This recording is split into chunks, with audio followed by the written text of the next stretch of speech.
Assalamu alaikum everyone and welcome to Pakistan International. Today we are going to talk about the latest situation of the dispute between India and China.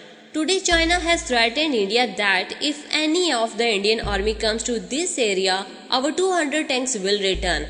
Actually, a few days ago, there was an agreement between India and China under which a buffer zone has been created. Either India nor China can go there. But the Indian media continue to speak out against China. That is why China has threatened India today. He said, Indian army comes to this area, our 200 tanks will return. China left the occupied territory of the India, but India is also not allowed to go there. According to a report of Global Times, China has retreated from the area of India's LAC, which was occupied. But surprisingly, even the Indian army is not allowed to set foot in this area. We have called back over 200 tanks to our border. If anyone from you comes to this area, the speed with which our tank have returned is much faster. He warned India, our tank will also return. Dear subscribers, Ladakh was already occupied by China, but even in the border area of line of actual control, the Chinese army had occupied the territory of India and made its settlement there.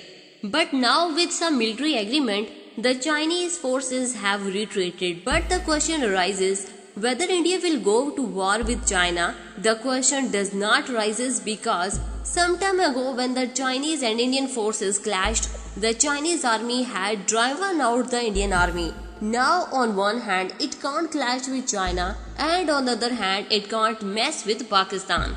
Dear subscribers, that is the basic reason in which Modi and his army have been sitting like soft cats and not even inviting anyone to war.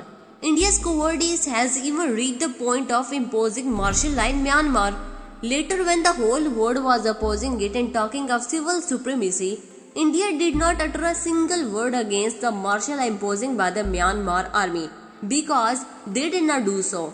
They did not have the courage to do so because if India opposes the military rule, India's territory adjacent to Myanmar will be occupied in the same way as China occupied its border areas.